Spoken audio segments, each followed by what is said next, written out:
hoje eu vou falar, eu não vou fazer palestra, vou interagir com vocês, porque eu não sei fazer palestras, eu não gosto destas coisas aqui na minha frente. Então peço que entendam e que possam interagir comigo de uma forma muito familiar, está bem? Que é para me poderem ajudar a apresentar o trabalho. Então, qual é o tema?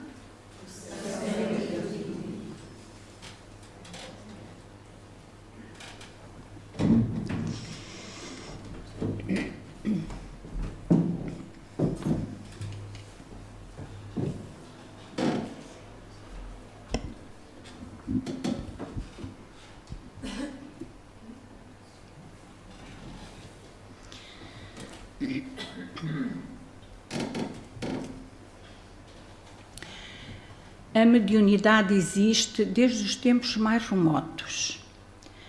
Quando o ente querido parte para o mundo espiritual, pessoas que são possuidoras dessa faculdade podem falar com eles ou vê-los. Os que não são possuidores dessas faculdades recebem a comunicação dos seus entes queridos através dos sonhos. As pessoas sempre tiveram a certeza que a morte do corpo físico não matava o espírito.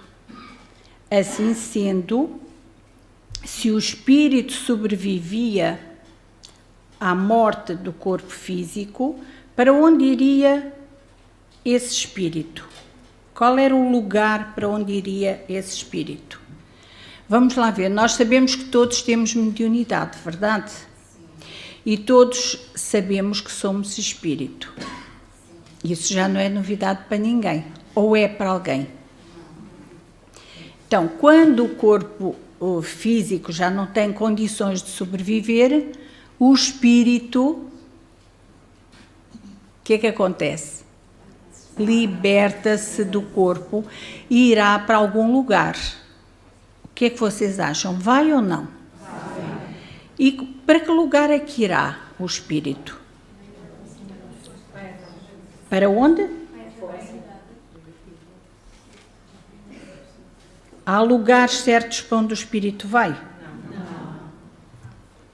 Será que não?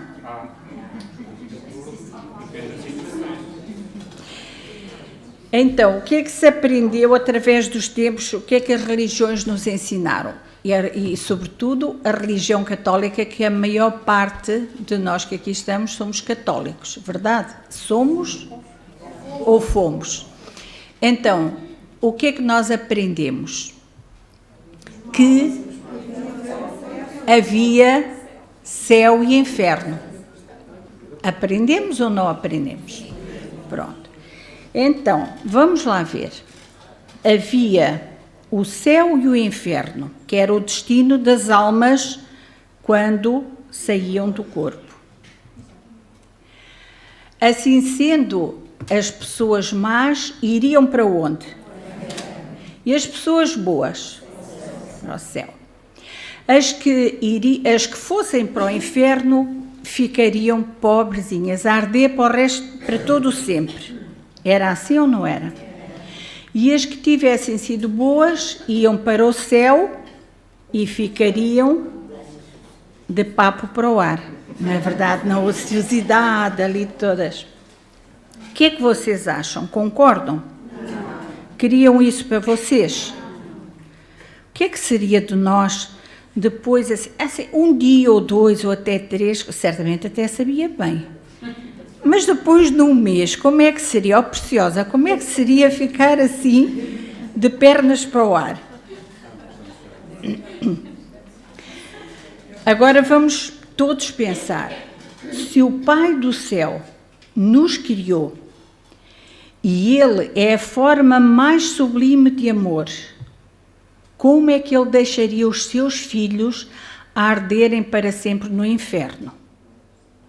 Por outro lado, que céu seria esse onde viveríamos para sempre na ociosidade? Vejamos bem, nós, a maior parte das mulheres que aqui estamos, somos mães. Que mãe habitaria no céu feliz para sempre, sabendo que o seu filho arderia para sempre no inferno? Alguma mãe conseguia viver feliz no céu? Então, como é que E nós somos pequeninos, não é? Tão pequeninos. Como é que o Pai do céu poderia viver na santa paz, sabendo que os seus filhos ardiam no inferno? Mas isto foi ou não foi que a gente aprendeu? Pronto. Então, vamos lá ver. Quem terá criado esse lugar, esse inferno? Quem? Se ele não existe, não foi Deus que criou. Muito bem. Deus só criou o bem, não criou o mal. Pronto, mas nós fomos ensinados pela mesma Igreja Católica que lá, quem vivia lá? Então eu vou contar uma história, há muitas lendas, eu sei esta, vocês certamente sabem outras, eu vou contar a minha. É esta pergunta, como é que apareceu o inferno, eu vou-vos contar. Deus criou os anjos do céu, certo? Lúcifer, já todos ouviram falar em Lúcifer? Vocês têm medo dele? Era um anjo especial, foi criado para ser o braço direito de Deus. Um dia, Deus chamou-o e disse-lhe: vou criar um ser superior a ti, a quem chamarei de homem. Lúcifer não gostou nada do que Deus lhe estava a dizer, achando que estava a perder a sua importância. Revoltou-se. Outros anjos se juntaram a ele, para aí 1/3 dos anjos do céu. Fizeram uma revolução lá no céu. Deus, quando viu aquilo, ficou zangado. Chamou o anjo São Gabriel arcanjo e ordenou-lhe: põe ordem no céu. O anjo São Miguel arcanjo desembainhou sua espada de fogo e, juntamente com os outros anjos, correram com Lúcifer e seus seguidores para fora do céu. Vocês já ouviram falar nos anjos caídos? Que anjos seriam esses de que se fala? Ora, muito bem, são esses. Então, vamos lá ver uma coisa. O inferno foi o lugar para onde foi o Lúcifer e os outros anjos caídos. Eles foram para lá morar. Deus criou então o homem e enviou-o para a terra. O homem ficou à mercê de uma disputa entre Deus e o demónio, que eram os anjos caídos, o Lúcifer e os outros companheiros. Vocês acham isto bem? Ou seja, os homens que ouvissem Deus e seguissem Deus iriam para o céu. Os que ouvissem Lúcifer iriam para o inferno. Nós estávamos aqui, ou estamos aqui, porque muita gente ainda acredita nisto, entre duas forças, uma que puxa para a direita e outra que puxa para a esquerda. Então, vamos lá ver uma coisa. Há palavras que nos assustam, é verdade ou não? Quando vocês ouvem falar assim do demónio, vocês não ficam arrepiados? Agora já não? Quem é que disse? Então, o que é que quer dizer demónio? Quem é que sabe? É uma palavra grega, quer dizer anjo. Quer dizer espírito. Espírito. Mas nas nossas cabeças, o que é que nos criaram? Que o demónio era uma coisa má, horrível. E Satanás, vocês gostam? Não ficam também todos arrepiados, cabelos todos em pé? O que é que quer dizer Satanás? Também não sabemos. E vejam bem, toda a vida ouvimos falar nestes nomes. E arrepiámos e pusemos coisas atrás da porta e pendurada aqui e acolá para fazer fugir o Satanás. E usámos até, como é que se chama, amuletos. Para quê? Para espantar o Satanás. O que é que quer dizer Satanás? Opositor. Quantos de nós somos aqui opositores? Muitos, não é verdade? Então, e há outro nome que é o capeta. Vocês também, quando ouvem isto, ficam com os cabelos em pé, verdade? E o que será que quer dizer capeta? Então, era assim, como o demónio é chifrudo e tem um rabinho, verdade ou não? O que é que ele fazia quando vinha à terra para tentar o homem? Ele vestia uma capa para lhe tapar o rabinho, para ele ficar disfarçado. Então, como usava a capa, ficou o capeta. Não é interessante? As coisas, como elas são tão menos pesadas e como nós as transformamos através dos tempos e das coisas que nos foram colocadas na cabeça, coisas horríveis, medos que criaram em nós, temores. Ainda há outro nome. Quem é que sabe outro nome para estas entidades? Zebeu.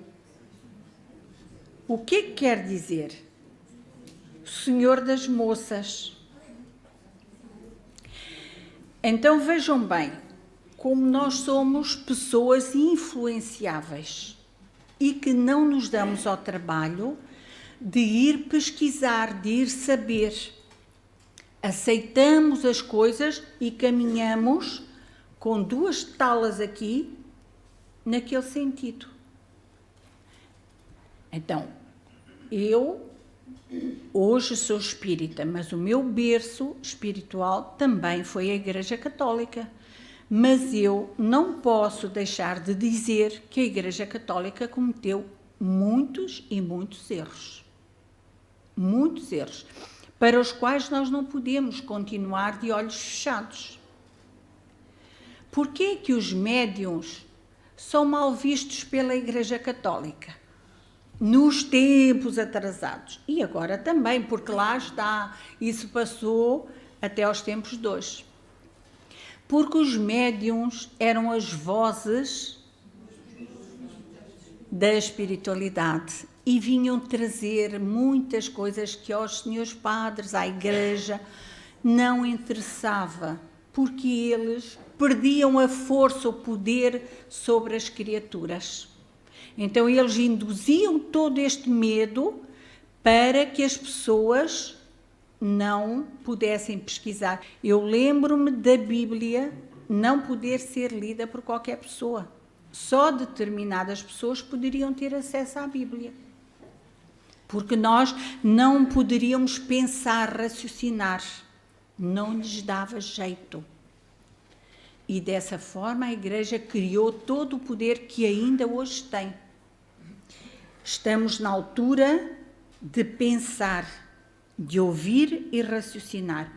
E mesmo aqui no Centro Espírita, todos devemos ouvir e raciocinar, para não cairmos nestes erros que tantos e tantos anos nós já estivemos envolvidos. Os mesmos que estivemos cá, que fomos, que voltámos e sempre envolvidos nestas teias.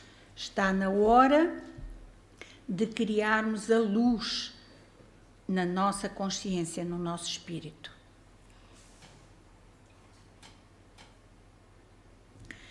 Portanto, Lúcifer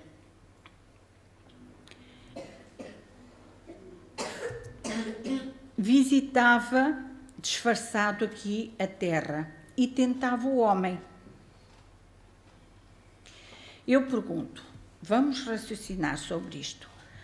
Como é que um anjo bom, criado por Deus para ser o seu braço direito, conhecia o mal e se revoltaria contra ele? Isto tem lógica. Onde estava Deus que deixou fazer uma revolta no céu? Será que Deus estava a dormir? Não, porque cada um de nós tem o seu livre-arbítrio, certo? Os espíritos Mas nós estamos a falar de um anjo. De um anjo. também não têm um livre-arbítrio. Mas supõe-se que um anjo já é um espírito de muita elevação. Não se iria irritar porque Deus lhe tenha anunciado a criação de outro ser. Verdade? Então, será que Deus errou ao criar este anjo bom? Será que foi engano de Deus?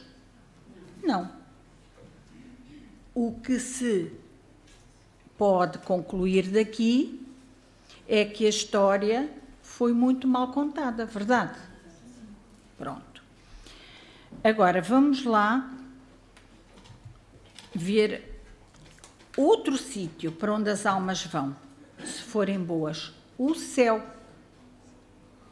Então, o que é o céu? O que será o céu? Na nossa cabeça, o que é que nos ensinaram que era o céu?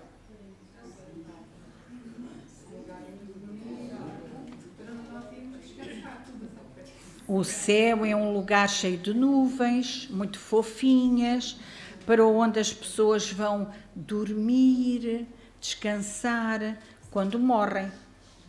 Aí nada precisam fazer, ó preciosa. Ficam no gozo eterno, na completa ociosidade. Não era isto que se dizia? Então eu pergunto, como ficaríamos nós na ociosidade, que somos espíritos ainda a viver num planeta tão atrasado, a precisarmos de trabalhar tanto e tanto para a nossa evolução? Como poderíamos ficar nós ali, parados, adormecidos? Vocês acham isso? Alguns estão contrariados, pensam assim, eu que pensava que ia ficar a dormir, afinal de contas vou continuar a trabalhar. Estão desgostosos vocês? Não. Então vamos lá continuar. O que é que será isto aqui?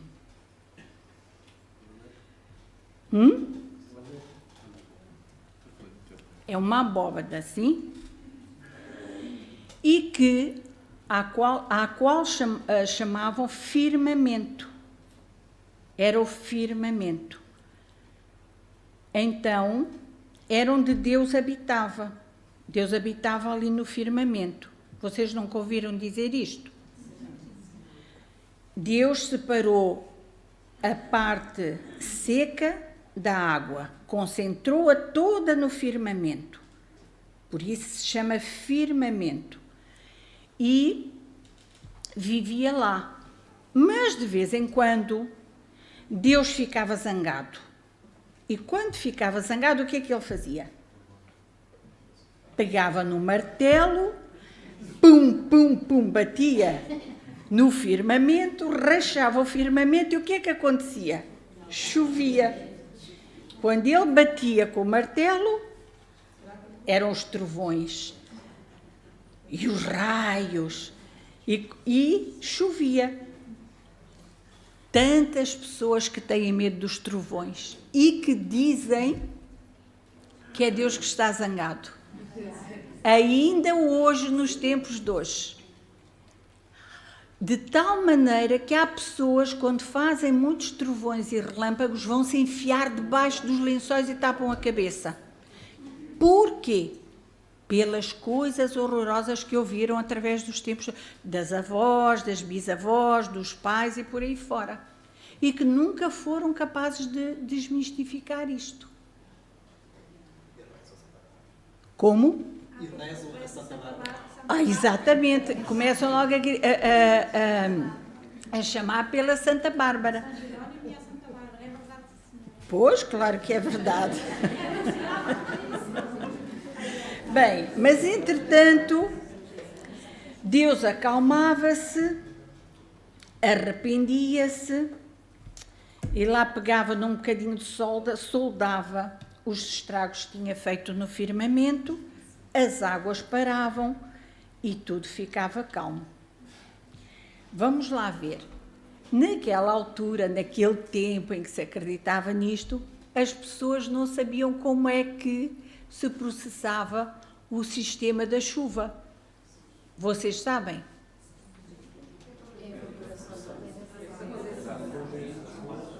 Pela evaporação, condensação, variação de temperatura e chove. Mas naquele tempo as pessoas não sabiam, então levavam tudo como certo o que lhes era dito. Hoje, já ninguém acredita nisto, pois não? Ai, acreditam. Acreditam sim, há gente que ainda acredita nisto. Então vejam bem quem é que foi também visitar a Terra. Quem é que ia visitar a Terra? Quem era? Lúcifer. Lá vinha ele de vez em quando visitar, de vez em quando ou muitas vezes. Está aqui uma irmã com uma cara tão assustada. Oh, irmã, descontraia-se.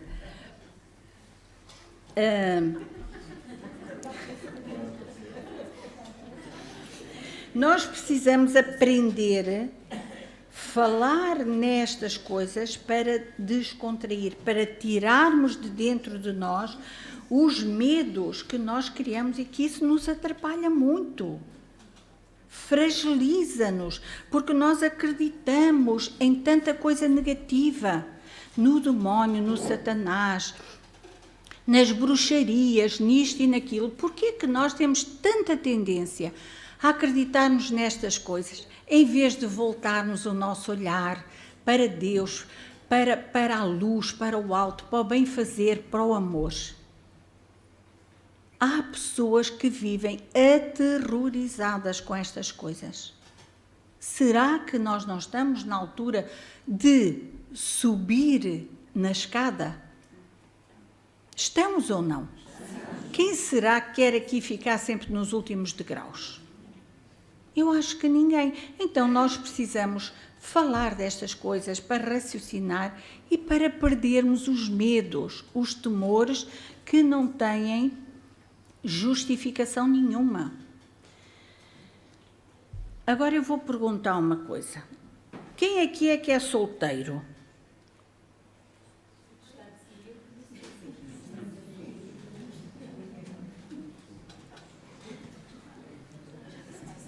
Eu vou fazer uma pergunta. Se vissem as senhoras ou os meninos solteiros, as meninas ou os meninos solteiros, se vissem o Lúcifer ou o Satanás ou o demónio assim na rua em direção a vocês, o que é que vocês faziam? Fugiam? Fugiam, gritavam, olha,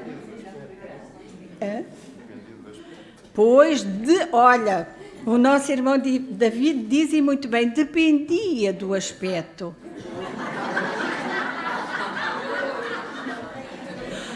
Vocês fugiam?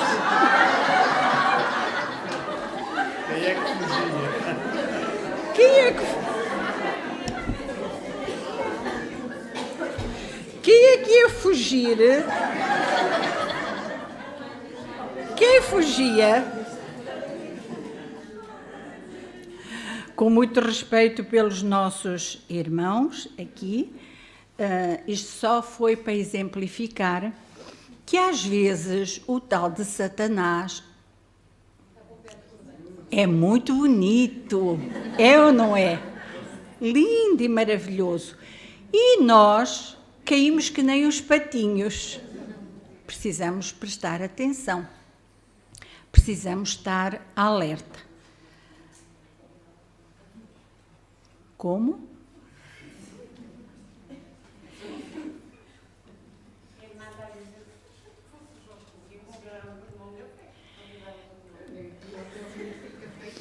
É, porque é assim, o demónio, o Satanás, eles vêm a nós quando sabem que existem em nós essas vontades, esses desejos, esses pensamentos. O que é que atrai o mal a nós? É o mal. É a lei de quê? Ora, muito bem, é a lei da atração, a lei das afinidades. Se a pessoa é uma pessoa amorosa, bondosa, não é maledicente, essa pessoa dificilmente vai conviver com os espíritos negativos, porque ela não tem a ver com eles. E eles também não querem estar com ela, porque ela faz coisas, diz coisas que não têm a ver com ele. Então não há a lei da afinidade. Quando eles lá estão, é porque há alguma afinidade. Há. Agora vamos ver. Há coisas que também na nossa cabeça existem e que nós consideramos que são coisas más. Todas querem, mas dizem que são coisas más. E eu vou perguntar uma coisa. O dinheiro é uma coisa ruim?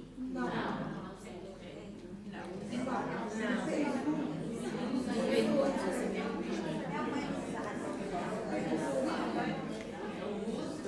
O dinheiro é neutro. Agora, quem tem o dinheiro é que é um perigo. Não é verdade? Dependendo do uso que faça dele.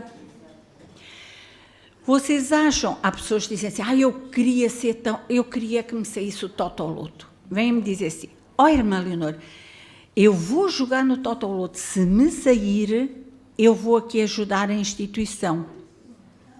Olha que grande avaria que a pessoa fazia. Esta pessoa, sem se dar conta, é uma pessoa avarenta. O que é que vocês acham? É ou não é? Porque ela não divide aquilo que tem. Ela quer mais para depois dar. Mas nós pensamos assim? Não.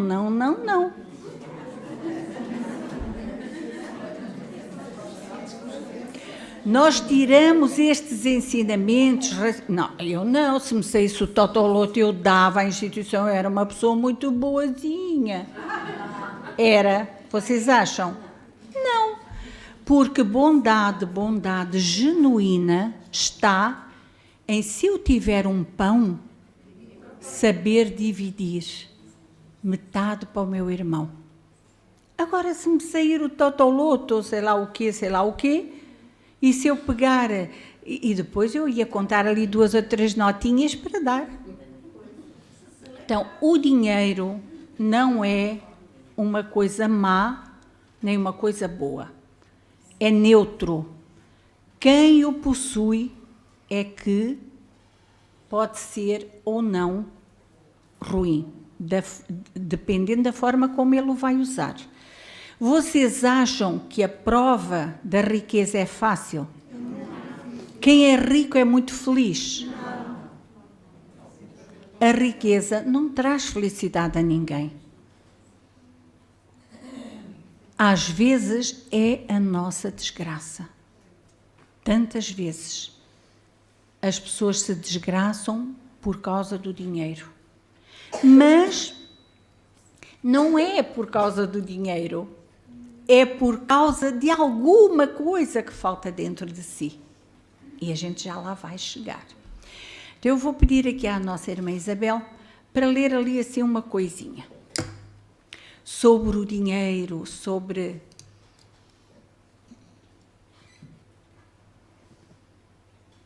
Então,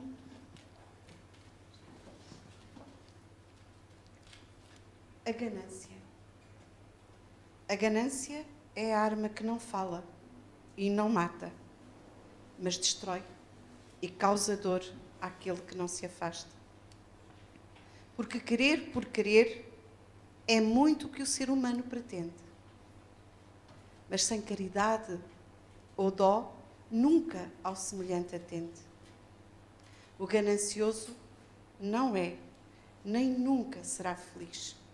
Por muito, muito que tenha, esse muito pouco lhe diz. Este poema é de Natália Cunha Matos, do livro Do Ventre da Alma. Então, há coisas tão engraçadas que hoje, revendo aqui a minha palestra, saltam-me os olhos para este livro que me foi deixado em cima da minha secretária por uma irmã que aqui nos visita. Abro a calha e sai aquele poema que eu achei muito oportuno para colocar aqui na palestra. É verdade, o ganancioso sofre, é infeliz. Então eu digo, a riqueza faz alguém feliz, faz a felicidade de alguém? Não.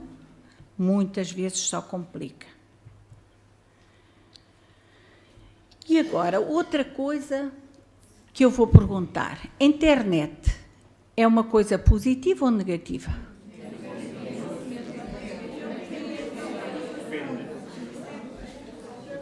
A internet é uma coisa que nós devemos saber usar. Nós, adultos, devemos saber usar e temos obrigação de cuidar das nossas crianças. Hoje os pais, e vocês vão me perdoar, porque eu estou a fazer isto para chamar a atenção, para deixar um alerta, porque as notícias são horríveis. Os pais deixam os seus filhos com os computadores ligados à internet. Crianças, adolescentes, não controlam, muitas vezes para eles estarem ocupados.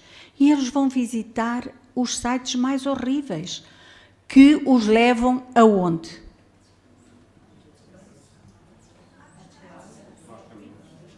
Para já, há a distração do ponto principal da idade deles agora, que é estudar e brincar.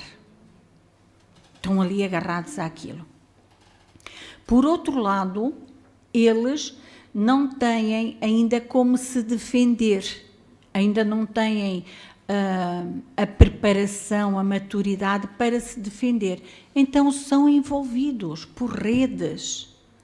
Então somos nós, os pais, os avós, que temos que cuidar disso ou não? Os pais é que têm que cuidar, os avós têm que ajudar. Nós temos que ser pais de todas as crianças, avós de todas as crianças. Porque nós já andamos mais, nós temos experiência, eles não. Nós não podemos deixar as nossas crianças de qualquer maneira. Vamos prestar mais atenção. E realmente a internet, ou pela internet, tem-se acesso a tudo, até sem querer. A gente escreve lá uma coisa e sai aquilo que nem nos passaria pela cabeça que aquele pedido trouxesse. É verdade ou não é? Pronto, então temos que estar atentos. Vamos lá ver uma coisa. A fortuna, o dinheiro, compra um lugar no céu? Não. Mas na altura havia. Já se comprou. Se agora os lugares no céu estão esgotados, é porque se venderam todos. Porque eu vos garanto que houve tempo em que se vendiam lugares no céu. Então isto é muito engraçado. Havia o céu e o inferno. Mas depois as pessoas começaram a questionar. Então, mas o que é isto?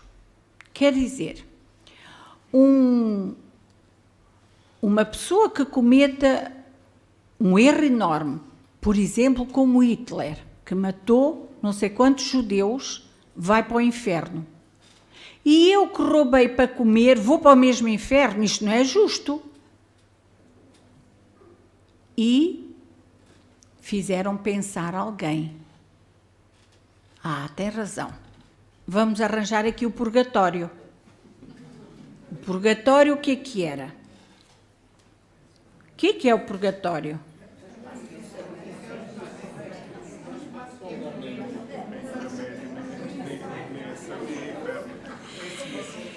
Olhem, é assim, no céu é fresquinho, no inferno é muito calor, no purgatório é temperado. Mas aqueles que não queriam ficar, aqueles que estavam destinados a ir para o purgatório, podiam então fazer um negócio com a igreja. Compravam um lugar no céu. Compravam um lugar no céu, meus queridos. De tal maneira, isto remexeu com a igreja, que Martinho Lutero o que é que fez? Desligou-se da igreja e criou o quê? Os protestantes. Fez-se a reforma protestante por causa disto, por causa dos lugares que eram comprados no céu. Então, lugares no céu não se compram.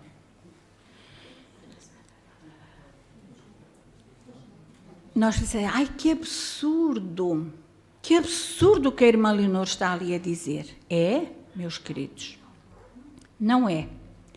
Ainda hoje, de outras formas sutis, as criaturas continuam a querer comprar os lugares, a dar as grandes esmolas, a fazer para serem vistos, para ficarem bem da fotografia.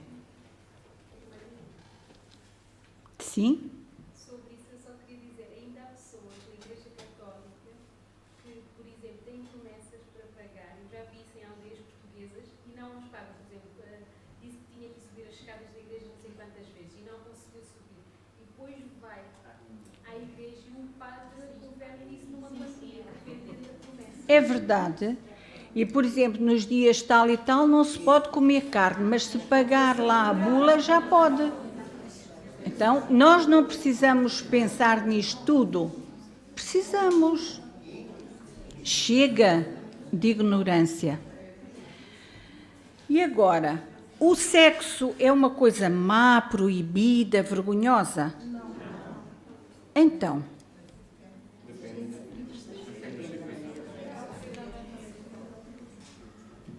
o sexo é uma coisa maravilhosa. O encontro entre duas pessoas que se amam, que se respeitam, é uma coisa maravilhosa.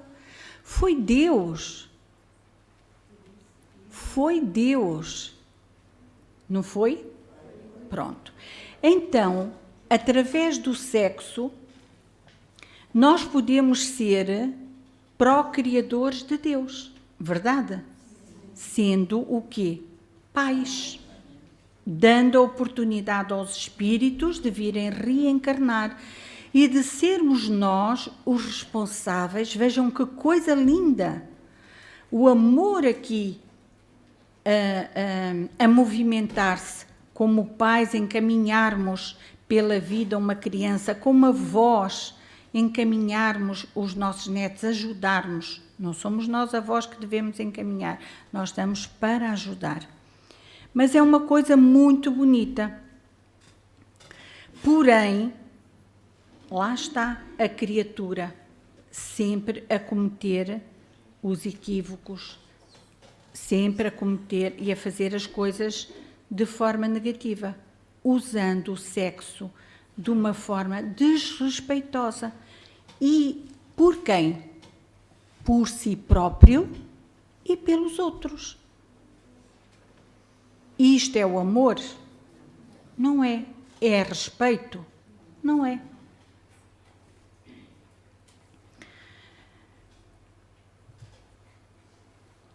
Agora vamos lá ver. O que é que a gente vê aqui? O planeta Terra. E onde é que se diz que está o céu? Apontem lá para o céu. Para ali. Verdade? Imaginem que a gente está lá em cima. Apontamos para cá. E os que estão cá embaixo? Apontam para cima também, não é? E aqui? E ali? Então, todos apontam para cima, mas cada um está, uns por cima, outros por baixo, outros do lado direito, outros do lado esquerdo. Então, vamos lá ver uma coisa. Allan Kardec esclarece em O Livro dos Espíritos: qual o tipo mais perfeito que Deus tem oferecido ao homem para lhe servir de modelo e guia? Jesus. Alguém tem alguma dúvida? Que à Terra o Espírito mais perfeito que nos visitou até aos dias de hoje foi Jesus? Sim. Ninguém tem dúvida. Para o homem, Jesus constitui o tipo da perfeição moral a que a humanidade pode aspirar na Terra. Deus nos oferece como o mais perfeito modelo e a doutrina que ensinou é a expressão mais pura da lei do Senhor, porque, sendo Ele o mais puro de quantos têm aparecido na Terra, o Espírito Divino o animava. Quanto aos que, pretendendo instruir o homem na lei de Deus, vejam bem, quanto aos que, pretendendo instruir o homem na lei de Deus, o têm transviado, ensinando-lhes falsos princípios, isso aconteceu por haverem deixado que os dominassem sentimentos demasiado terrenos e por terem confundido as leis que regulam as condições da vida da alma, as que regem a vida do corpo. Muitos hão apresentado como leis divinas simples leis humanas, estatuídas para servir as paixões e dominar os homens. O que é que nós estivemos aqui a falar? Não foi disso tudo? E quem nos trouxe este esclarecimento? Allan Kardec, através os livros, os espíritos, e quem codificou o Livro dos Espíritos foi Allan Kardec. Então eu pergunto, aonde Jesus disse que se encontrava o reino de Deus? Dentro de nós. Todos concordam com isso? O reino de Deus, o céu, encontra-se dentro de nós. Não está em cima, não está do lado, não está em baixo, está em nós.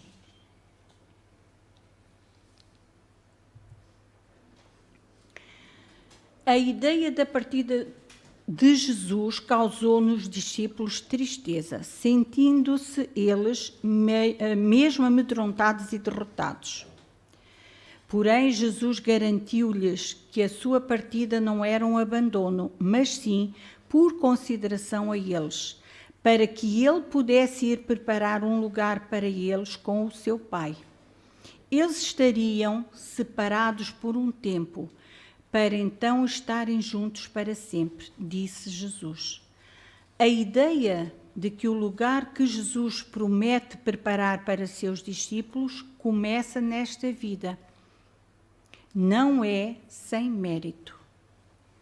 No contexto desta mesma conversa, Jesus mais tarde disse: se alguém me ama, guardará a minha palavra, e o meu Pai o amará, e viveremos para ele e faremos nele morada. O que é que isto quer dizer? Está fora do que temos conversado aqui? Não. A questão sobre o céu, que vem à tona na experiência de Jesus com seus discípulos, é que não é tanto um mero lugar, quanto um relacionamento que tem alcançado na sua máxima intimidade e proximidade, um lugar com Deus e seu Filho. Vocês sentem assim no vosso coração?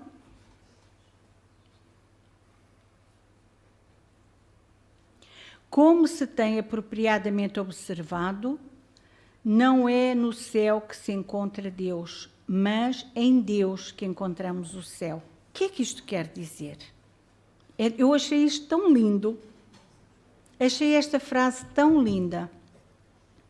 E esta, não é nos nossos arredores que o céu se encontra, mas em Deus. Quando a gente diz isto em Deus, o que é Deus? O que é que representa? O que é Deus para nós? É o amor, a paz, é a sublimidade, é tudo o que é de bom. Então, esse céu nós encontramos nele, e só nele e só com ele. Não é um lugar, é com ele. A definição sintética de céu e inferno sob os parâmetros da doutrina espírita explica: céu e inferno são estados de consciência. Esta tese foi desenvolvida pelos espíritos reveladores do espiritismo, respondendo a Allan Kardec, o codificador da doutrina, na questão 1012 do Livro dos Espíritos. Haverá no universo lugares circunscritos para as penas e gozos dos espíritos segundo seus merecimentos? Já respondemos a esta pergunta. As penas e os gozos são inerentes ao grau de aperfeiçoamento dos espíritos. Cada um tira de si mesmo o princípio da sua felicidade ou da sua desgraça. Vejam que coisa linda. Cada um tira de si mesmo. Então, são os outros que são culpados? Não. Mas nós culpamos os outros. Verdade ou não? É muito mais fácil. Culpamos tanto os outros que é assim. Agora, aqueles que somos espíritas, até já perdemos o medo do demónio, do Satanás, do Lúcifer. Já perdemos o medo deles. Mas temos o medo dos obsessores. Verdade ou não? Verdade. Substituímos. E muitas vezes, para não nos darmos conta, não querermos aceitar as nossas fraquezas, dizemos que foi quem? Há dias, uma pessoa que me procurou partiu a louça toda, estragou a casa toda, com raiva do marido. Mas não foi ela, foi o obsessor. E muitas coisas destas se ouvem. Não é uma só, são muitas coisas. Então nós vamos substituindo as coisas para protelar o trabalho que nós temos que ter para a mudança interior.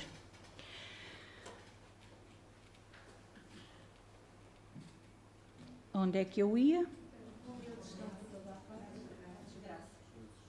E como eles estão por toda a parte, nenhum lugar circunscrito ou fechado existe especialmente destinado a uma ou a outra coisa. Quanto aos encarnados, esses são mais ou menos felizes ou desgraçados, conforme é mais ou menos adiantado o mundo em que habitamos, em que habitam. De acordo, então, com o que vimos a dizer, o inferno e o paraíso não existem tais como o homem imagina. São simples alegorias. Por toda a parte há espíritos ditosos e inditosos. Entretanto, conforme também já dissemos, os espíritos de uma mesma ordem se reúnem por simpatia. Já dissemos aqui hoje, já explicamos. Mas podem reunir-se onde queiram, quando são perfeitos. Allan Kardec, a seguir, complementa este assunto dizendo que a localização absoluta das regiões, das penas e das recompensas só na imaginação do homem existe, provém da sua tendência a materializar e a circunscrever as coisas, cuja essência infinita não lhe é possível compreender.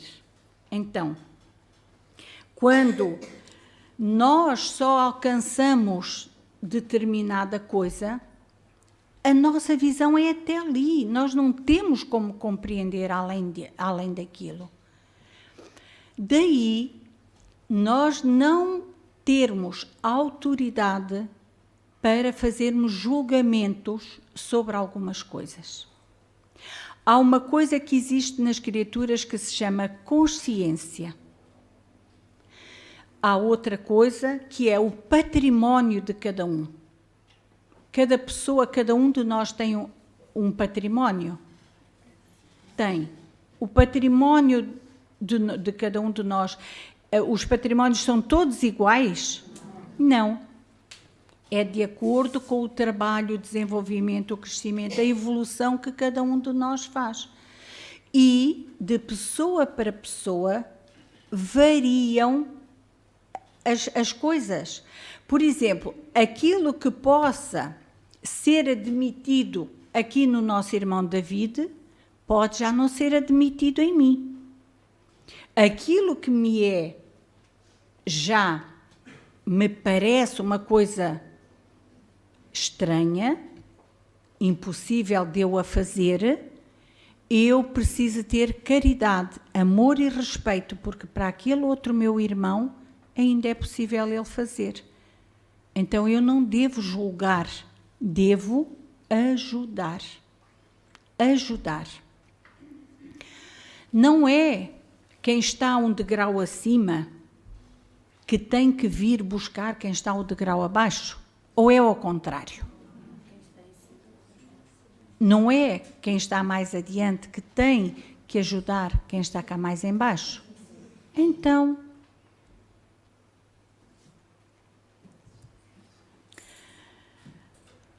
para que construa o céu em mim, então nós já chegamos à conclusão que o céu está onde? E só dentro de cada um de nós. Para construir esse céu, o que é que eu faço?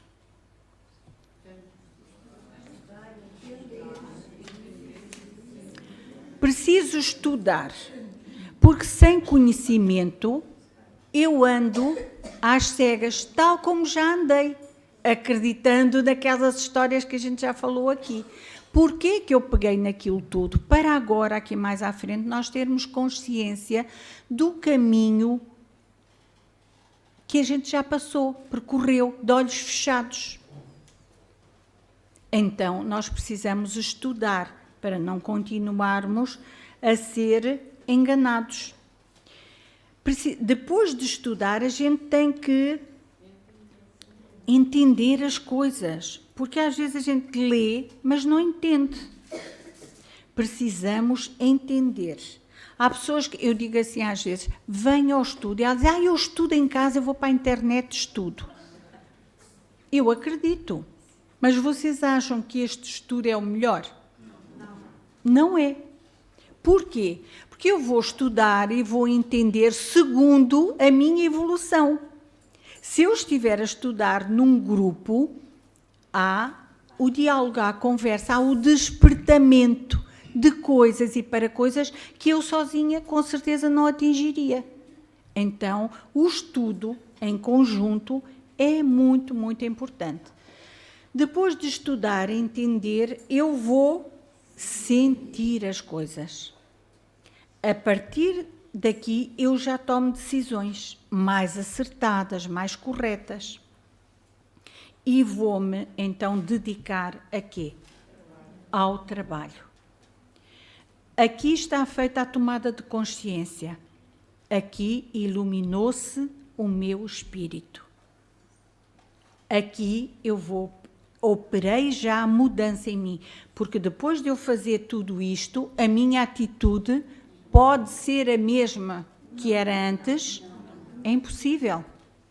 Já não está, porque eu iluminei-me. Então a luz que está irradiada em mim, que é a luz do conhecimento, já não dá mais para eu voltar a ser a mesma pessoa. Então, o que é que aconteceu? Evoluí. Certo? Então, agora que eu já fiz o trabalho comigo, porque há pessoas que querem ajudar os outros sem se ajudar a si próprios. Vocês acham que esta pessoa tem condições? Se não tem para si, como tem para dar aos outros? Vamos lá pensar. Por exemplo, se eu não sou uma pessoa educada, como é que eu vou educar o meu filho? Muitas vezes não educo e acho que a professora na escola é que tem que educar o meu filho. Errado. A educação dá-se dentro do lar. Mas para eu dar educação ao meu filho, aos meus filhos, eu preciso, em primeiro lugar, de ser educada. Se eu não for educada, eu não sei passar bons princípios ao meu filho, de educação e respeito. Não tenho de onde os tirar, eu não os tenho. Então, aqui é exatamente a mesma coisa. Já fiz o trabalho todo anterior comigo, então agora eu estou pronta para me pôr ao serviço. Então eu vou saber compreender melhor as pessoas, porque já fiz aquele aprendizado todo interior. Eu vou compreender, eu vou ajudar, eu vou ensinar, eu vou perdoar, aceitar e resignar. Sem eu fazer o trabalho anterior, eu não sei fazer isto. Agora, quando eu compreendo, torno-me o quê? Lúcido. Quando eu ajudo, torno-me o quê? Útil. Quando eu perdoo, quando eu ensino, torno-me o quê? Luz. Se eu estou a ensinar, eu estou a iluminar. Então, eu sou o quê? Luz. Quando eu perdoo, eu estou a ser o quê? Caridoso. Aquelas pessoas que dizem assim, eu não perdoo, estas pessoas são caridosas. Mas também há aquelas que dizem assim, não era isso que eu ia dizer. Essa já é muito velha. Há pessoas que dizem assim, eu perdoo. Perdoa, mas não sai do pé da criatura. Há isto ou não há? Eu perdoo, mas vai de mensagens, vai de cartas, vai de recados, vai disto. Isto é perdoar? Não. Quem perdoa fica em paz. Esquece. Esquece. Não é bem assim. Esquece depois com o tempo. Pode não esquecer, mas se perdoou, tranquiliza. Não vai andar a mandar recados, mensagens, sempre a pensar na mesma coisa. Enquanto a pessoa atua assim, não perdoou. Porque aquilo está sempre a ferver dentro da pessoa. Então a pessoa não perdoou coisa nenhuma, não esqueceu, não está em paz e não deixa ninguém ficar em paz. Acaba por quê? Adoecer, sem se dar conta, adoece. Então, nós precisamos procurar a verdade em nós, não falarmos com a boca e sentirmos, com a boca dizemos uma coisa, no coração sentimos outra. Estamos a enganar a quem? A nós próprios. Para quê? Para quê?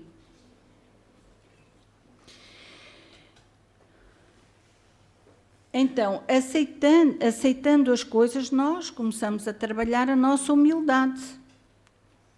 E quando nos resignamos, trabalhamos a paz.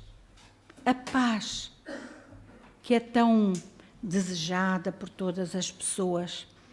Mas nós temos que trabalhar. Desta forma, o que é que eu construo dentro de mim? O céu. Se eu estou em paz, se eu me sinto bem comigo mesmo, sou prestável, sou útil, sou luz, eu tenho que me sentir no céu. Ao contrário disto tudo, eu sinto-me aonde? Lá, naquele sítio, não é verdade?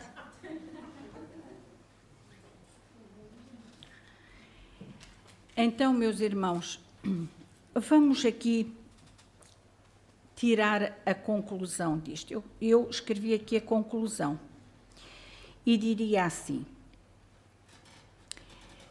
meus queridos irmãos, será que já temos o céu construído em nossos corações? O que é que vocês me respondiam? Será que nós já temos? Há quem tiver. Agora, possivelmente ainda não, mas como?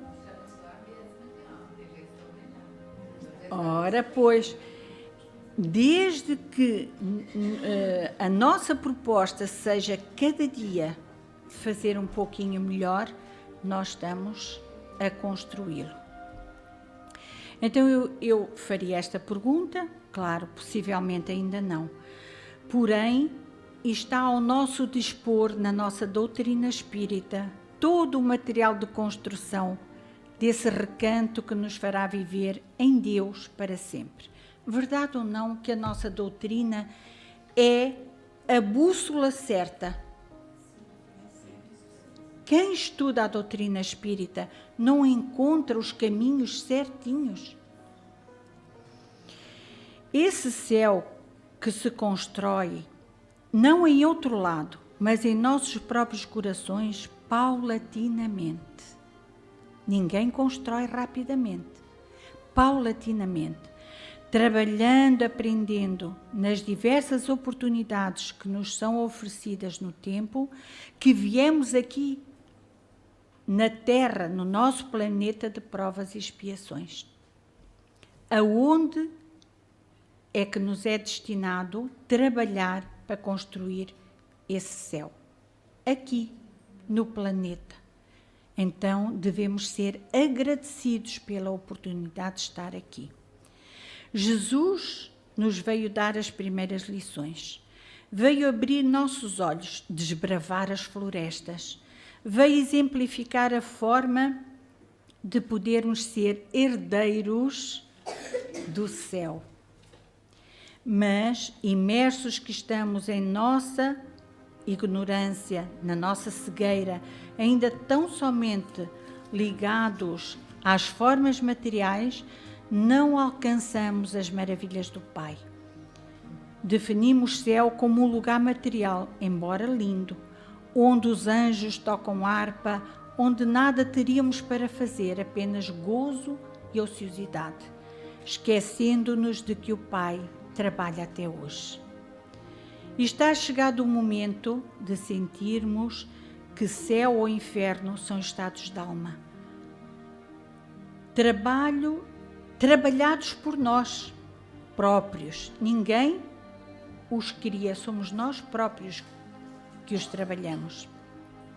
Assim sendo, vamos despertar para construir o céu dentro de nós, dulcificando-nos a cada dia e hora de nossas abençoadas vidas, compreendendo que somente desta forma abriremos nossos olhos espirituais. Desejo que tenha contribuído para a colocação de uma flor no altar do seu céu, em seu coração.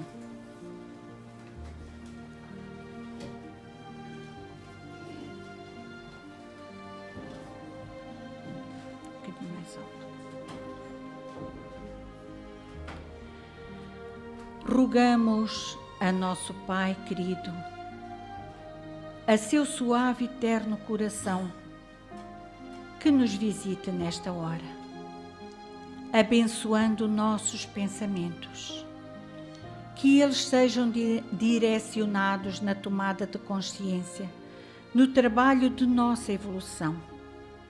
Pai querido, que a paisagem de nossos pensamentos seja enfeitada de bons propósitos, para prósperos sentimentos a fim de evoluirmos, perdoar, compreender e ajudar, sejam nossos desejos para aprendermos e amarmos.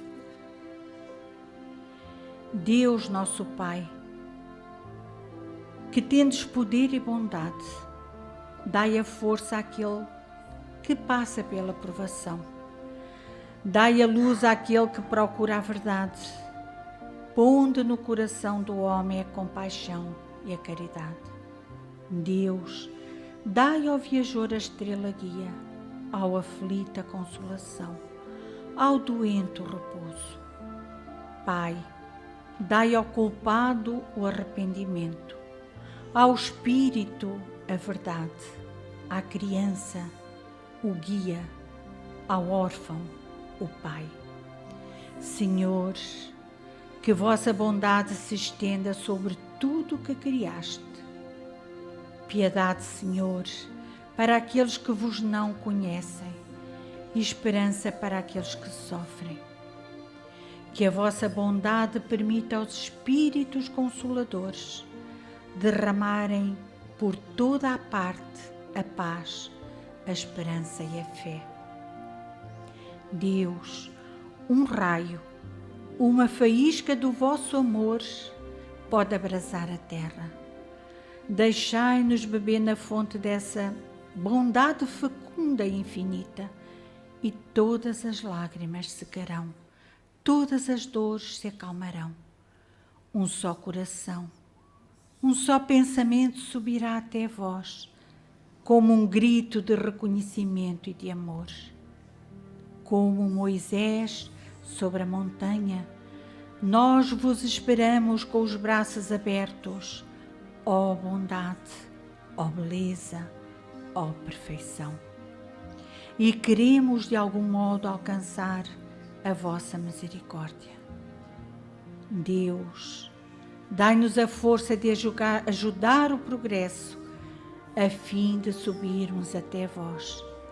Dai-nos a caridade pura, dai-nos a fé e a razão. Dai-nos a simplicidade, que fará de nossas almas o espelho onde se refletirá a vossa santíssima imagem.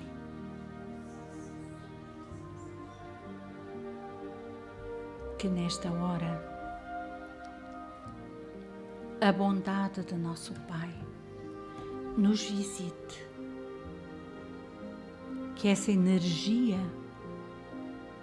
nos penetre, nos envolva, dulcificando o nosso ser, o nosso espírito, e que sua luz